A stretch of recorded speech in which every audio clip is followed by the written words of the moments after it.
We'll call it a love song, but it will just be a handy in the lose. Just get a slightly tedious over-talking AI to do the whole fucking podcast. Ha! Tim, we got some. Were you one of the judges? I think? Yeah. I didn't place, but I don't want to go on about it. Were you in it? I was in it, yeah. What did you come? Well, I didn't. You didn't place? No, I thought I was going to. But... Yeah, well, you should have taken the hint. You've had a shit career since then. Hi, I'm Tim Minchin. I'm that guy, and I am appearing in audio and visual form on the Romesh Ranganathan Show. I hope I haven't fucked up that name. It's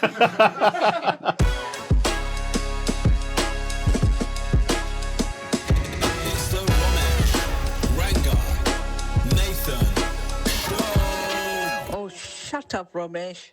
I'm mostly here for you, darling. Thank you. I want to make your podcast successful. That's my true goal. Thank you. I didn't even know that's always been my goal since I was a kid. It was this intangible thing. I was like, what is that feeling? And it's only recently I've realized it's to make Romesh's podcast. That's been what this has all been about. Oh, thank you. That feels really good. Are we recording or what? This is Yeah, we're rolling. Okay. Absolutely amazing. Tim Minchin, everybody. Hey. All right, should we cross legs? Oh yeah, I'm up for it. Yeah. How are you? Good. Yeah. I did a couple of I'm so much. Yo, sub. Dale. Yeah, man. So you're not hearing me anymore. You've still got fantastic vision. By the way, this is brand new shit. Apparently, I was told. It is. I'm so sorry about this, Tim. Ooh, nice. It's nice when it goes. Oh! Yeah, we could just talk like this. Yeah. This sounds. Why do we good. need two microphones? Tell me when this gets weird.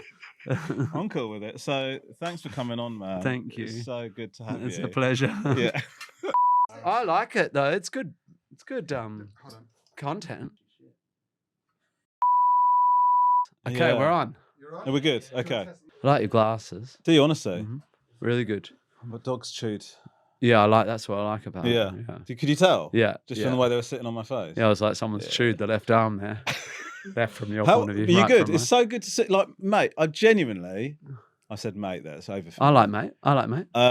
It's an honor. Sweetheart. Yeah, you could do. darling. It's Yeah. an honor Yeah. to have you on.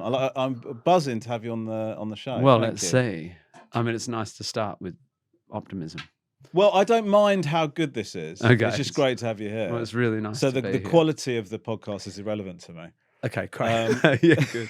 Tell that to your advertisers. Yeah. I mean, look, we're not. Have we got a sponsor yet? Not yet. No. After this, we you have. will. Oh shit, we have. Do you know what you're Okay. going to get sponsored by? What? Microphone stand company. Some German's going to go send you these amazing over-engineered microphone stands. So I'm going to slightly embarrass. Well, I don't know how embarrassing you find this sort of thing, but I think you're one of the most sort of exciting minds in modern entertainment. You know, in terms of what you've done and what you've turned your hand to. How aware are you of that? Like, do you?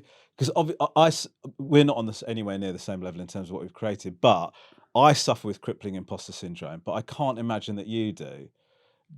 Has your success been sufficient validation for you to go, do you know what? I'm good. Right now, sitting here, yeah, I feel really comfortable. I like being this age. I'm really happy with the tour I just did. I'm really comfortable with this album coming out. I don't really care. Yeah. I don't really mind how it goes. It's just a little offer. Yeah. It's not, but how I feel now is nothing to do with how I might feel next week. And Right. I'm not a really uppy downy guy. I wouldn't say I have mental health. I'm very lucky. I'm a happy enough guy, I'm wary of the term imposter syndrome, and maybe as an offer I can suggest you be wary of it too, because it just it sort of beds in an idea that it doesn't feel very useful to me. I know exactly what the feeling is, but it's but we're here, and so a little bit less worrying about whether you're an imposter for me. I mean, I'm talking to myself, and more like, people have bought tickets to your show. It doesn't matter how you feel, get up, get on with it. So I'm quite harsh on myself in that way. I'm like, yeah, so I feel. So all that said, when I started this tour 8 weeks ago, I was a mess. Mm. Imposter syndrome almost doesn't quite capture it. It's like I can't possibly be enough for the 100,000 people who bought tickets or whatever. Yeah. Like, I just Yeah, can't. I just can't be. I mean, why? How can I be? Yeah. You know. And you just have to sort of suspend your disbelief and almost like, yeah. So, and to your original question about, I hold both thoughts. I can concurrently think, yeah, I'm like, it's unusual what I've done. You know, Yeah. I'm obviously, and given how little training I've had in any of the areas, I'm like, I'm obviously an unusual cat. Not everyone can write musicals and do comedy and, you know, arguably act and whatever.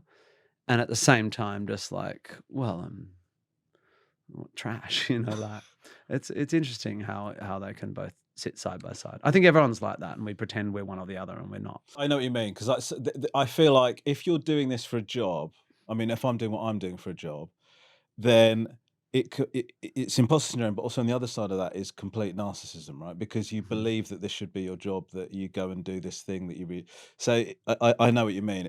But they're both imposters. They're both untrue, because the reason you do this job is over time you've accumulated a skill set. It's a craft. You could be a plumber and you'd be a good plumber. Yeah. You're a person who articulates ideas, makes them funny, reflects the human experience. You accumulated those skills. You have a right to just apply them. You know, like that. Yeah. You gotta hold that. Try to hold that, maybe. No, that makes sense. I've actually got a present for you. This. Oh yeah. This is from us at the Romesh Ranganathan. Is that a keyboard? Show. Is that a It's little a little stylophone? Yeah, nice. Have you got one of these already? No, I want you this like one. What do you do with it? Make noise? Yeah, if you. I mean, does this work like your microphone stand? Oh, Turn it on. I'll turn you on. I'll turn you on if you're not careful. There it is. Yeah. Vibrato. Fuck yeah.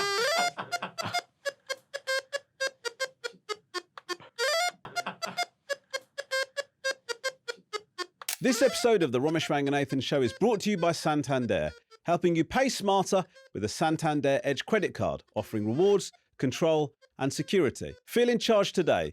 Get a little boost in your day-to-day life thanks to cash back on your daily spending. And feel confident about tomorrow, because those everyday rewards add up, helping you stretch your money further. Pay smarter with a Santander Edge credit card. 37.8% APR representative variable. Monthly fee applies. Other credit cards available. Credit subject to status and eligibility. T's and C's apply. 1% cash back up to £10 a month on all purchases. Visit Santander's website for more details. Thanks. That's right. I gotta do. Sorry, guys. I'm just gonna need an hour. Imagine if Tim's next album is all stylophone. Yeah. Oh, yes.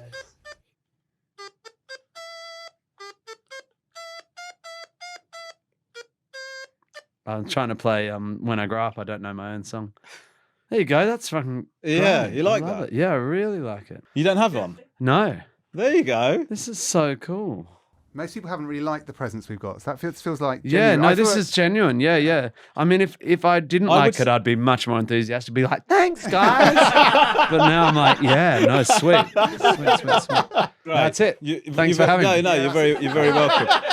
You're very welcome. And I'm out. No, we must, if you don't mind, talk about Matilda the Musical.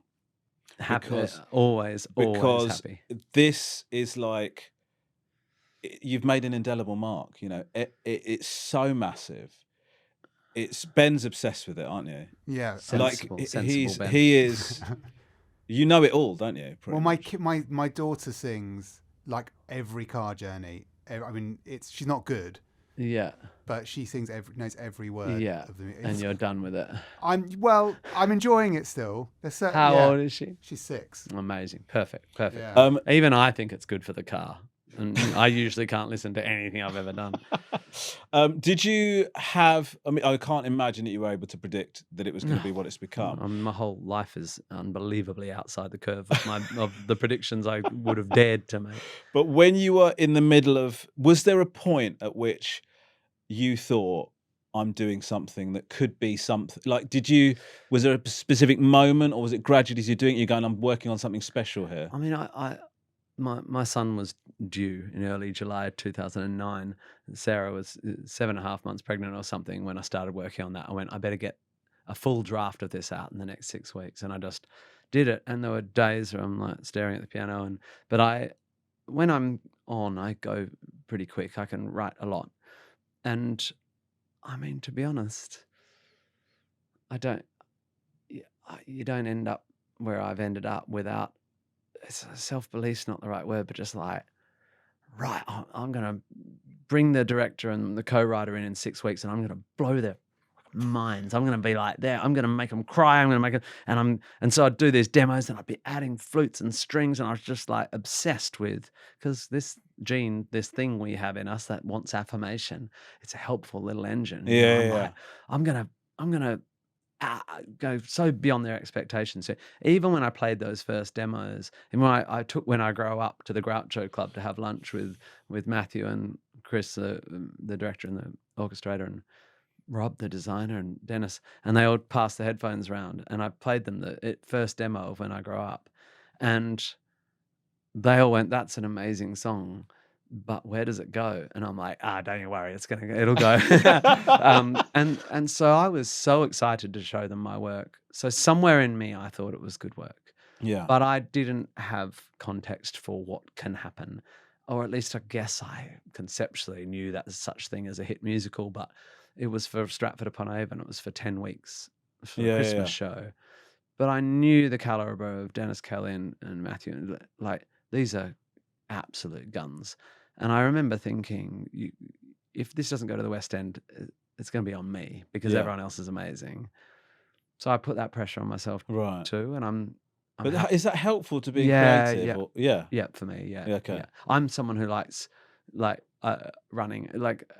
I really like running, and I find it very hard not to run so hard that I love the push. I love Yeah, the yeah. pain of it. You know, like The it's discomfort is good. yeah, and Yeah. I like going. You know, I'm like, fucking hell, Minchin, you lazy fuck. Like, fucking do you fucking, why are you sitting here? Like, you've got a show to write. You know, like, I do a bit Yeah. of that self-talk. I'm not saying it's healthy, but it's like, I'm pretty mean on myself. Yeah, yeah. I'm pretty demanding on myself. Yeah. Maybe that's a bit that I don't talk about I do very all much. of that, like, Romesh, you're Yeah. a piece of shit, but then I still Yeah, don't do yeah, anything. that's right.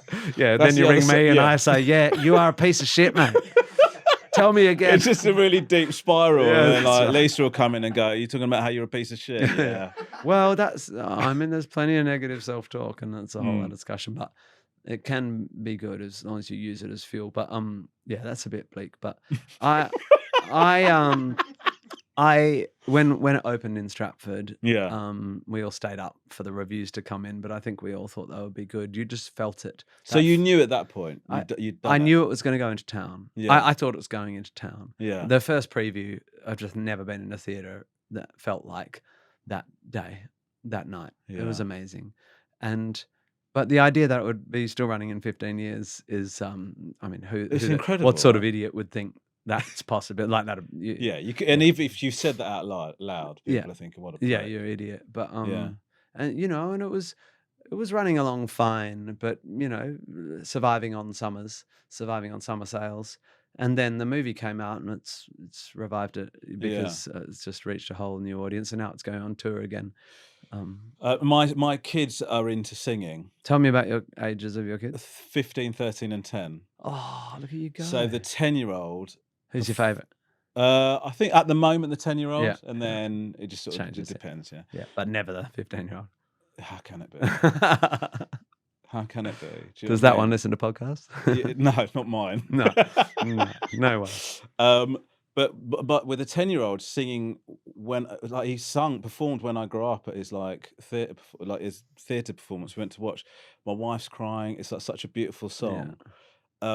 It was like that's one of. I mean, I'm just telling you, it's one of our favourite moments of watching him do something is singing that song, man. Yeah, It's amazing. And I do, like, you get habituated to it, anything. Right? Yeah, It's yeah. the sad human condition. But the fact that kids in schools in Britain, you know, I grew up in Perth, West Australia. I'm mostly self-taught. Like, that that Yeah. that I have written songs that hundreds of thousands of kids sing on their Christmas concerts and make their. I mean, I don't really need to do anything else. Yeah. Like for my soul. Yeah. Ben, you've got a bit of a weird thing about Miss Honey, haven't you? I told you that. It's more the Ben, concept there's of Miss something Honey. about the energy of Miss Honey that does something to you, right? Well, Poppy thinks that I prefer her to my wife. That's my daughter thinks that. But there's that. Why does she think that, though? What's the evidence?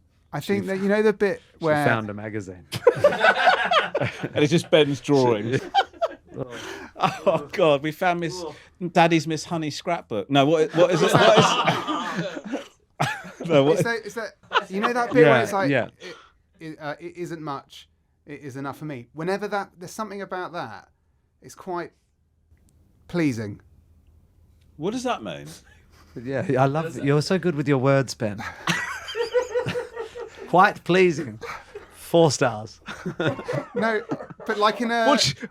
What do you mean? I do know what you It's mean. sort of like tingly, yeah. like almost ASMR-y. Like Yeah, it's an unusual phrase, and exactly. it's a lovely idea, I think, and I think what's interesting about that song is it sounds like firstly it's a metaphor. The house is her. She's saying all I need is to protect myself, to stay small, to keep this small but stubborn fire burning, which is just her survival instinct, and that's okay because she's been she's had such a horrible childhood, and it sounds like a song of power, but we the audience are like, oh, that's not fair.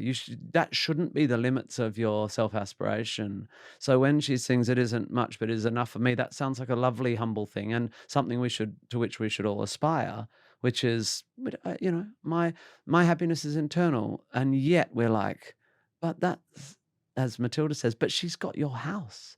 Like she's, so yeah, I like that moment very much, and I like that character very much. Yeah. And I'm proud of the metaphor. Yeah. And I think, and well done. Thank you for steering us through Ben's sort of awkwardness. Yeah. What you? So can you tell us a little bit about what this album's all about, then, please? Do you really want to talk about it? Yeah, I'm happy to.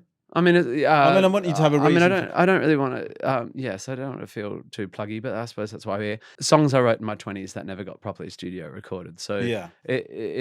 2005, I came to Edinburgh and with a show, and suddenly I was a comedian, and suddenly I lived in England, and everything went the way it went. But prior to that, I was 30 that year, so all my 20s I spent just making stuff and acting a bit and doing all the things I do now, but in Perth and for free mostly. And so it took me years. I put my first studio album out in 2020 when I was 45. Even though I've been writing songs since I was 12, it kept, comedy took over. And after that album, I thought, well, what about all those other songs I wrote? Like, shouldn't they? So I just went into a studio about a year ago and just spent 5 days with my bandmates recording these songs just so I could put them out into the world. And I said to my record company, I've done these, updated recordings of all these old songs. Could you just put them on Spotify? And they're like, dude, that's a record. Like, just put it out as a record. Yeah. So, and I listened to it with that sort of filter on. And I went, oh yeah, no, it is. It's a time capsule. So I called it Time Machine. And some of them are songs that like my fans have known for years, but they've only ever existed in the live space. So they're on my DVDs and stuff. But I'm like, what is the studio locked in version of that song? Yeah. And how does it feel to put all of that out there? Does it feel you're subjecting it to another set of scrutiny, aren't you? Yeah. I just don't care. Like, I really care about my work, but I have definitely part of it's like getting off social media and just, it's been a long time since I read a review or anyone's opinion of me. And it's really, really good for me. Yeah. Partly, this album particularly, it's just like, here's some songs. Yeah. I don't need, I feel like I co-wrote and starred in and produced a TV show a few years ago called Upright. Yeah. And I'm so proud of it.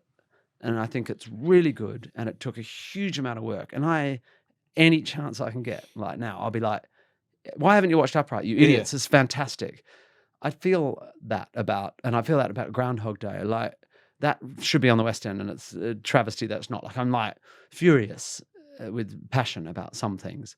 other things, I'm like, here's a little offer, here's something, here's my book. I don't need everyone to read it, and I have no interest in criticism of it or someone trying to put it in the context of the canon or culture. And I'm just like, cool. You do what you want with it. Yeah. And this album's in that offer. Here's an offer. So do you feel like opinions are a bit of a pollutant to like what you're doing in a way? Well, it depends.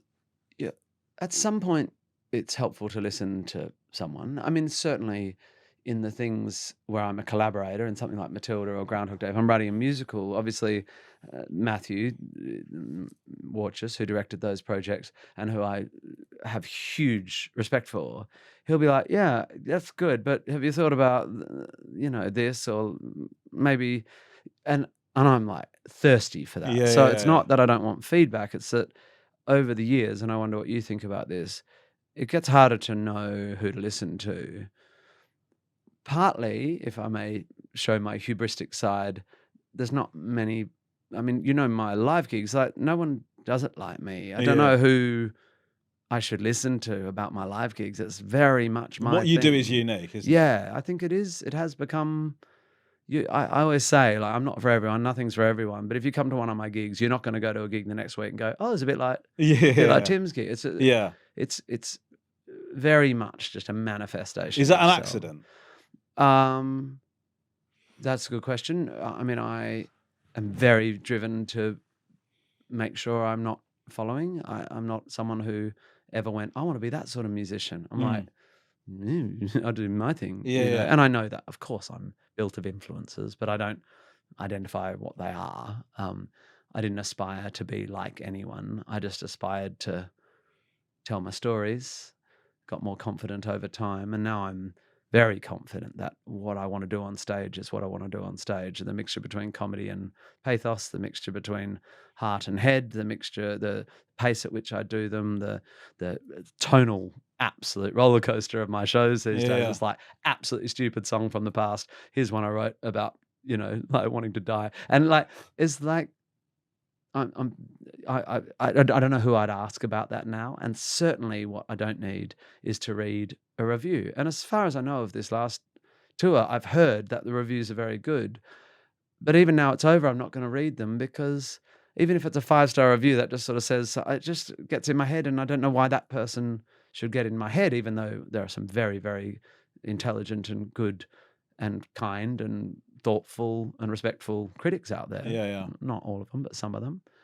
I just don't know why that would be the person I go to. Yeah. So, how do you feel? Do you feel like you still want? I used to ask friends who I knew could be harsh. I'm like, hit me, and it would hurt, but I'd be like, yep.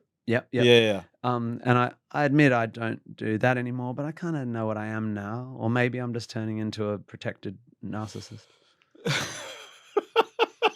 But I'm almost dead, so it doesn't fucking matter. Yeah, that's a good point. I mean, I'm so close to done. Yeah, no, I know. I feel sort of similar. I just think I might have maybe a lump. Yeah, who gives a shit about improving on the stage? Do you have people that you trust? And I mean, I'm happy to give you notes. I'd love that. I'd love that. But, more songs. Yeah. I don't. I just don't. I've come to think that reviews, social media, I feel like positive stuff is as damaging as negative stuff. Yes. I really do believe that. And so I think that I just think it's better to disconnect from all of that. And have you done that successfully? Yes, to a degree. But sometimes, like, if you put a new thing out there and there's part of me that's slightly shitting myself that I've made a crap. Do you know what I mean? And then people, you've done a poo. Yeah. How old are you? 47. Yeah, right. So we're similar. Yeah. I totally agree. And this tour is my first tour post. I stopped social media 2 years ago almost. Not quite. Don't ever look at it or anything. No, I don't look at it. I maybe once or twice a week I'll have a sneak at my old personal Facebook page just to see what my friends are doing. And I did fall off the wagon actually a couple of weeks ago and looked at my public Facebook page. I haven't seen it for so long. I'm like, because I pay people to. I'm involved in it. So you are still I'm still putting on content social, there. But yeah. I mean, this is privilege, right?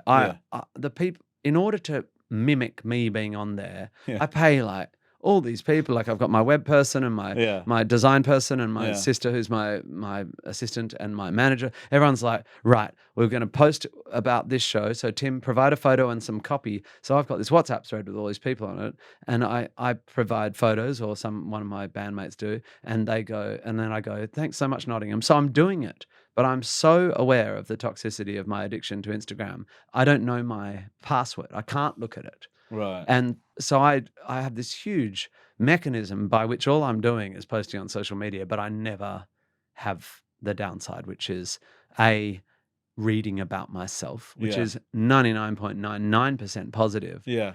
And none of that's any good. No, it's not good for you. You end up just habituating to it, looking for someone hating you so you can have a tantrum. Like, and yeah, so and the other thing is, of course, the algorithm sends you a cat, and suddenly you're watching a cat, and then you're watching a funny wife scare her husband, and then you're watching, and you're like, why have I have no agency over what's going into my brain? I'm just doing this thing, and I it's the best thing I've ever done, but it has taken a lot of infrastructure. Yeah. But I was going to say, this tour I've just done, for like up until 2010, you'd do a show and you go to the pub, and that'd be it. And maybe someone would walk up to you and go, oh, I was there, it was amazing, or I was there, it was fine. Or for the last 12, 15 years, we've all been like, you do your job, stand on stage, do your bit, they clap and holler and whatever, and that should be the end of the exchange. Yeah. We go back into our dressing room, like, oh, they still love me. I'm getting more love. I can't possibly get enough of this love until you're covered in. It's disgusting, isn't it? And so this is the first time I've done a tour in years where I get off stage and I'm like, okay, I guess that's that then. And I've had to get used to that silence. Like, I did the show, they clapped. Yeah. It's done, mate. Yeah. Just read a book or sit on your tour bus and eat a bit of chicken like I do, and have a little wine, and then read and go to sleep. How has that felt? Good. It's really good, but it took a moment. Unsettling it's like at first, just tumbleweeds. Yeah. Where's all my affirmation upon affirmation? And we are bottomless. I agree, and also the other thing is that I think when you come off stage, what is said to you in the 10 minutes after you come off stage could determine how the next week goes. You're so vulnerable, and so then the idea that you just plug into putting a yourself thing and then the mainline hands of all these strangers. It's mad. I think we're in this situation where we're like, it's hard. We've got all this love. I'm addicted to the love, but like my social media is for branding. It is the product of me. I want people to have my work, and I like connecting to them over my work. It is not an insight into my home or my real life. I don't have to post ugly photos of myself. That is not what that's for. I've just made that choice. I don't think it's boring or brandy. What I mean is it's to show people that I'm working. But does it post? Do you put caption? Do you write the captions? I do. I write the copy. So it is. You are getting 10 minutes. You're not getting. Yeah. Oh no. Sorry. Yeah. What I mean is it's my work, and my work, by the way, is incredibly personal. Yeah. And my work is the job of reflecting the human experience through various media. Yeah. I write songs that I hope touch people, and I write songs that I hope stimulate thought, and I make TV shows that I hope reflect what it is to be a man or a person, and I write musicals where I try to put people in the shoes of people who are nothing like me, and that's my job, and I think that's enough to give them. Yes, you don't have to give more than that. I don't think so, and one wonders why I would feel compelled to, like, oh, you love me for my songs, now I want you to love me for my what? For my guts, for my shit smell. Like, how much love do I need?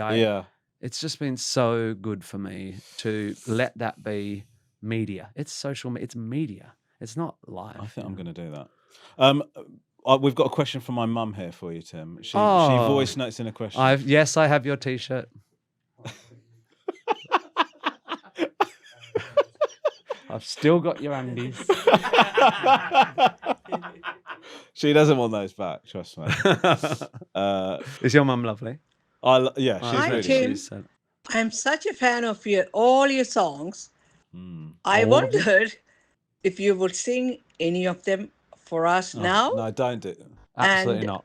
I'm thinking I'd love to release a song with Romesh and help him to sing as well. Thank you. Yes, I mean, yes, but we'll do it in our own private time. And we'll call it a love song, but it will just be a handy in the loos. That's our love song. That's our love language. Do you know that the last time we met, it's a long time ago. Do you remember? You No, won't and remember this. I because it's hard because I've seen your work heaps since then, but I knew I'd met you, but I didn't know. It was at the So You Think You're Funny final in 2010. Was it really? Yeah, and I think that's the only time we spoke to each other. But it was at Gilded Balloon. Amazing. I think were you one of the judges? Yeah. Yeah. Ugh, that's not a job I like. Place, but I don't want to go on about it. Yeah. But yeah, that's the only time. Were you in it? I was in it. Yeah. What did you come? Well, I didn't. You didn't place? No, I thought I was going to. But yeah, well, you should have taken the hint. You've had a shit career since then. Should have just fucking jumped off then. Yeah, but instead of put yourself through this hell, this slow death. Yeah. I remember that. Do you? Yeah. I mean, my memory is shot. Yeah. And I've got lots of theories why. I know. I think it's just anyway. But yes, it's coming into focus. But the thing, I know you just mentioned my career, but actually, this book and your career in general, sort of makes me, to be honest with you, makes me reflect a little bit on what I do, because I feel like what you do. I feel like what you do is, without getting too. I know that we're having quite a deep, deep comedy conversation. Yeah. But I feel like what you do is very thoughtful and deliberate. And I feel like when I started, I was just desperate to, I wanted to go on tour. So I wanted people to want to come and see me. So I was trying to push my profile in a way that is slightly more icky than the way you've done. Do you know what I mean? I don't know if that's right. I think I was exactly the same. I mean, when in the couple of years leading up to my 2005 thing, and I was just writing stuff, and I was definitely what you'd call an edgelord these days. Right. In a time when it was absolutely just in my subculture. Yeah. It wasn't. No one called an edgelord because it's just comedy. You just say the unsayable. That was really the culture I grew up in, whether or not it was toxic or not in hindsight. I don't think so. It was a subculture full of love, but definitely like being a liberal progressive was like, oh, fuck all these language taboos and stuff that the conservatives want to restrict our speech. And plenty of it's cringy. Plenty of it I wouldn't do now. I was just like, look at my talent. I was just like, look at me. I can play fast and I'm good with words and I'm super bright and I don't believe in God. And I say things and make jokes about the Holocaust. And like, just because that was just what I understood to be the game, and people started watching. I think I'm not proud of everything, nor should one be. No, I don't. Yeah. But I am proud of how quickly I took responsibility for, not in as like, I'd like to apologize for my own material. Fuck all that. It's all bullshit, performative bullshit. I took responsibility for what I thought my changing power was. So, I got onto Twitter, and like back in like, I was quite early on Twitter and got quite a big following. And at some point, some person like troll called me whatever, and I like smacked him down, retweeted it, and I watched the horde pile onto this person on my defense, and I went, I will never do that again. Yeah. And I never did that again, except I made exceptions for Trump and stuff, which actually, given my time again, I wouldn't do that either. It's all poison. Dehumanizing even the most unhuman is part of the poison. Yeah. So I adjusted quickly, and there are songs I did that were really edgy that I just went, oh, I don't think that makes everyone in the room. I think there are some people in the room who feel more uncomfortable than others. Like, and I won't have that. I won't have someone going, oh, fuck, Yeah. And I just stopped. And so I'm proud of that, even though I don't, because I saw the power shift. Yeah. And it's why I don't do comedy anymore, really, is because I just go, okay, that's not, I used to be a punch-uppy guy, and then I did all this stuff, and now that's not the right mode for me anymore, Comedy doesn't interest you anymore. I don't know if comedy ever really interested me, making people, as a genre. It's just not I didn't come from there. I didn't grow up. I'd never seen a person do an hour before I started doing this. I'd never seen it. I come from Perth. There was one comedy club, and it was sort of a bit of a gentleman's sort of like funny jokes about how women are different and whatever. Like, But I do come. I mean, when you come to my shows, people laugh the whole time. Yeah. It's just not what I think. I mean, I'm a cabaret artist. I play songs and talk Yeah. about the songs. I just went on a big thing. It was just only to say, if it looks like it was thoughtful and strategic, that's half an illusion and half a testament to how quickly I made sure I took stock of what my impact was and whether or not what I was doing was I have decided quite early I want to make sure I'm putting good ideas into the world. Right. And they can still be agitating. Yeah. They can still be iconoclastic. I mean, I Yeah. certainly got in plenty of trouble from conservatives and stuff. But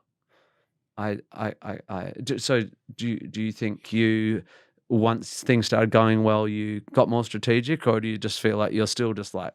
I mean, now I just like, I just do whatever I think I'm going to enjoy doing and what but I definitely think more carefully about the laugh is not enough, like you sort of think about what it is that's got you there. And, and actually like some of my early stuff, to be honest with you, I sort of think, particularly about race, I feel like I was punching down on myself, on my, you're sort of going, we're like this and we're like that, and it's okay to laugh, that sort of thing, And there's which a I don't lot feel of comfortable about that, now. especially in Australian, Asian, the way we use the term Yeah, Asian, East Asian, Australian community. There's a lot of like, my mum's like this about her cooking and stuff, and it's so beautiful because it's fond and stuff. But you think that seems to be the entry point, and I wouldn't know what that's like because I don't come from a cultural minority. I don't know.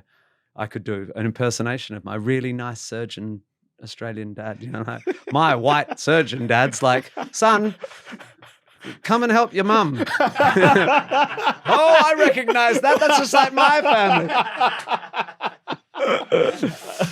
But I mean, I guess like, I mean, I feel like watching you from an outsider's point of view, it's just been, I just feel like, and also I did get that from your book as well. It's actually been a bit of an influence in terms of being more just being more measured in thinking about what you put out and stuff. And actually, when you start off, you're just on the grind trying to get shit out Anything there. Do you know what I mean? Yeah, will anything. mean You're you grabbing can onto do anything. the thing you want to do. Yeah. But no, that's definitely what I got from it. I have made it look like I was always conscious by sort of post hoc rationalizing my worldview. I mean, I always had a strong worldview and a strong sort of sense of justice and stuff, but man, I don't know. I was just trying to get it paid. Yeah. But I also think it's, as I say, I don't think our job as we mature is to get angry or mortified or ashamed of our former selves. No. It's just to notice and keep growing. And Yeah. that's what I love about my career is this tour. I'm just like, it's the thing people like, but it's not the thing I was. It's appropriate that I'm doing something different. I'm not a 27-year-old like. You've got power. You've become successful, and it's appropriate that you go right with that success. I can buy myself more space on stage to unpack some of this stuff, to even look at what I used to do and explain the journey, or to, I used to say all the way back in 2005 when I started. I remember looking at myself in the mirror backstage at the Gilded Balloon and saying, laughter's not the only currency.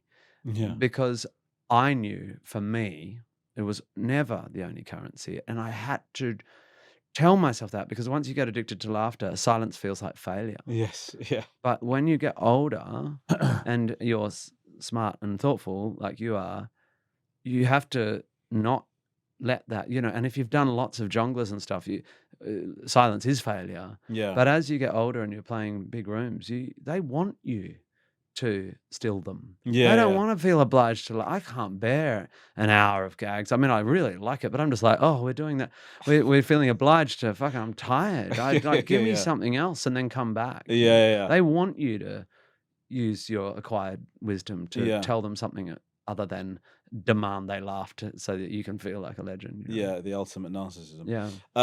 How would you describe yourself as a dad? Like, I mean, first, it must be amazing being a dad and making and creating Matilda, right? I mean, Yeah, well, they were you've got legendary status. Well, I mean, you hinted at it. Your kids aren't interested in your work. I mean, Mine aren't interested in my work in the slightest. and I no. think my kids might have been very interested in Matilda, especially Violet. Violet's got the sort of neurotype that is exactly the sort of kid who loves a Matilda, but she's. I just don't think, and you'll ask any artist about their kids, like, oh, they couldn't be more contemptuous of my, Bono will say that, and I think it's just a defense mechanism. They can't be your fan. No. They shouldn't be your fan. I agree. And they just know intuitively that they oughtn't be a fan. Yeah. They really don't want to. And my kids will come to my shows, but you don't have to bully them in. They're like, yeah, but they don't. They just. And they're 18 and 16 now, so they're quite grown up. But Violet, actually, the 18-year-old, articulated it really clearly, as she does, at this little gig I did. It was only like 500-seater or something. It's an intimate gig in Sydney. And she went, the thing is, Dad, I love it, but there is no other situation in my life where you're 5 meters, 10 meters away from me, and I'm not allowed to come up to you. Yeah. And all these other people have equal rights to you as I do. And it's just weird. And I'm like, oh, yeah. It's such an interesting way Yeah, of I putting hadn't it. thought of it. She said, I can always come and give you a hug or ask you for something. And I can't. There might as well be a steel wall between us. I had a thing where the boys were discussing what they might do when they grow up. And my 15-year-old, he was like, he's sort of like a mate now. Do you know what I mean? Yeah, We like discuss yeah. music stuff. Yeah. And he said to our youngest son, he said, don't do stand-up, it's dead. All right. So I said, why do you think that? And he said, Dad, like, he goes, it'd be all right by the time you're done.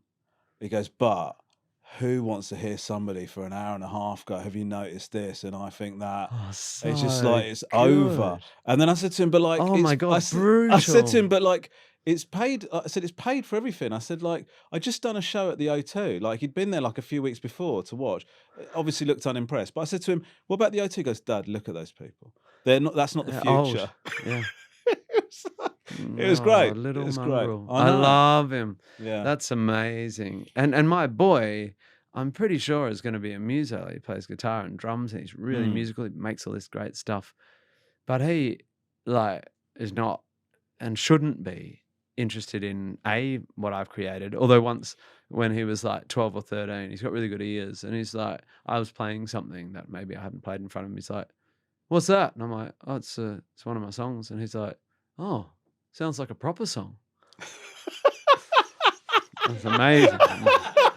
Which is a fair assessment because my songs mostly don't have choruses mostly. But I not only does he not engage with my material particularly, nor should he, but I learned very early not to try and teach him. Like every now and then I'll be like, should we have a little jam? But basically it's between him and his teachers and his friends. And when it comes to like, oh, Cass, you're like, would you come play a song with me? Like, he's perfectly good. He's good, and he's absolutely not. Just no way would he get on stage and play a song with me. And it's mostly because he's scared of because his friends give him shit about having a dad in the whatever famous dad thing. Yeah, and I he thought hates it and he doesn't want to have anything to do with it. Yeah, I thought our kids would find it cool, but they don't. No. It's awful for them. Yeah, it's horrible. Having a high profile parent. It's not good. As a parent, your whole job is to mitigate the damage that inevitably does. Yeah. Yeah. No, I agree. Sorry, mate. Yeah, no, it's okay. I mean, listen, I've got this sort of therapist lined up. We've got. I thought that was me. Isn't that what this is? Yeah, this feels a bit like it, doesn't it? Okay, this is we do this game called Misquoted, where I read you some quotes. Yeah. Some of them are you, and some of them aren't. Oh God! And it's just to see. Oh God! This I'm almost traumatized just thinking about the things. Okay, so yeah, that's it. It's as simple as that. All right. So far, I mean, as I've said before, I don't think this item works. It does work. Okay. Well, yeah, I mean, you're not exactly setting it up to win with that sort of negativity. Thank you so much. Come on, Tim. mate. I was until you said that, pumped about this. I was like, oh, if anyone can make this work, Romesh can. And then you're like, you just defeated yourself. This is my favourite This bit is negative of self-talk. Welcome to my favourite bit of the podcast. This is Misquoted. Tim, we got Air horns. Miss Honey magazine. Can we stick a little? Sploom. Can we stick a little effect in post? Is that Yeah, cool? yeah. Hold right. on, why? I just did it. Oh You yeah, don't sorry, need it yeah, in but like post. make it like add something to what Tim was doing, like a little flourish. Is that But cool? I did sploom. Oh yeah, no, you did. So it doesn't need anything. Sorry, the opposite of what I said. Sploom. If You're anything, take making it down me a feel bit. like So- I don't know why I fucking bother. Just get AI to do it. Just get a slightly tedious over-talking AI to do the whole fucking podcast. Sploom. Sploom. It's misquoted. Okay, here's quote number one. This is already so fun. Yeah, churches are just sports teams, but with mascots who can fly. Yeah, that's me. Yeah, Yeah. that's it. Okay, Yeah. there you go. Yeah. That's good. Yeah, it's a good quote. Yeah, it's I'm good, Sure it's I stole it. Okay, here's the next one. Children are like tiny drunk philosophers. Their words have wisdom and occasionally vomit on your shoes. No, that sounds like someone else. Is that me? It's not you, no. Is it you? It's not me. Is it Sean Locke? It Sounds like someone or who's like Bill that- Bailey. Yeah, no, I Yeah, don't yeah, know. yeah, yeah. Who is this? It's me. That's you. It's Benny. You made that up. Well, it makes sense because it's grammatically incorrect, isn't it? Yeah, it's not Is great. it? It's not Well, great. because their but- words but have Ben's wisdom. already proven Their himself. words have wisdom and occasionally vomit on your shoes. That suggests their words vomit on your shoes. It was Sean Locke. That was yeah, Sean Locke. yeah. Come on, Shame man. on you. on you, Okay, Sean. next one. Stalking gets a bad rap. It's just love without the evidence. No, that's it's a very close but a terrible butchering of one of my bits. You're right. You said love without evidence is stalking. Yeah, Yeah, so we just ruined it. And yeah. yeah, well And done even there. that it needs a build up. But anyway, I won't do the bit. Do you It's see a what I classic. think? Do you see why I think the bit sort of got It's a needs good work? bit. No, Yeah, I'm yeah. having fun, but Okay. the deconstruction of how shit it Misquoted. is. It's Pardon? called misquoted. It's like taking things out of. Oh I no, get we that. know. Yeah, we yeah. understand the bit. Yeah, but I think. Don't seem- Oh yeah. no, I get it. Yeah. No, it's good. No, we get it. But It's like, a good bit. Well, I think the bit where you take a quote and then mangle it. Yeah. Well, then we should call it ruined quotes. But My it's you've taken his words and then you fuck them. My favorite bit of this is Yeah. not just how bad it is, but how good it is talking about how bad it is. It's great. Okay, here's the Okay, last one. One more. Women in SUV Porsches always look miserable. That's a direct quote from Yes. one of my more sexist songs. But it's all right. See, even when And we that's quote really him, he saying doesn't want to be something. associated with this stuff. They're all mildly sexist. That one's right on the nose. No, it's mean about men eventually as well. Well, it's mean about myself eventually. Which Okay, is well, all that's the myself. last one. Thank you for playing Misquoted. Pop spoon. Spoon. Okay, Tim, it's been a pleasure chatting to you. Sure. We've got one final question. Yeah. You have a choice here. Okay. So the team want like a viral moment or exclusive. You've been Yeah. interviewed a lot. Yeah. So you've got a choice of giving us something that you've never said publicly before. Yeah. It can be anything. Or answer this question. Okay. Have you ever done anything that you think's a bit shit but everybody loved? So that's the option, okay? You can either answer that question or you can give us like an exclusive. Or you can do something that does both. I It's mean, totally up to you. everything I think I've done is a bit of shit that other people love. I can give you an exclusive. Okay, great. So this is true. Okay. I want to write my new musical is going to be called No Anuses.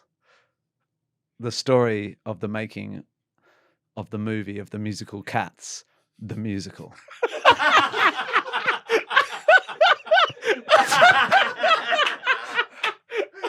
How good would that be? A full-blown musical about the making of the movie of the musical Cats.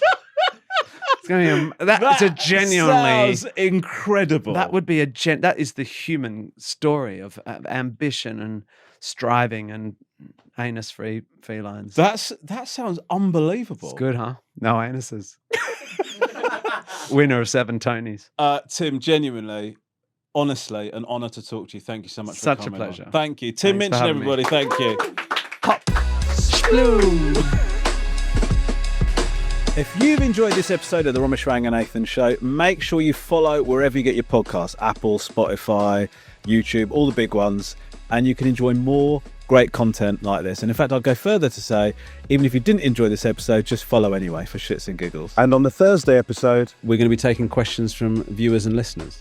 Oh, So that's exciting, isn't it? It's interesting. Yeah. And if you've got an interesting story or a question for my mum and I, or even like a family dilemma you'd like us to help you with, please do get in touch via our email address, podcast@rangabee.com, or you can voice note or text on this number, 07731 62 33 55. I'm Romesh Ranganathan, and this has been the Romesh Ranganathan Show. What a narcissist. See you next time. Oh, shut up, Romesh.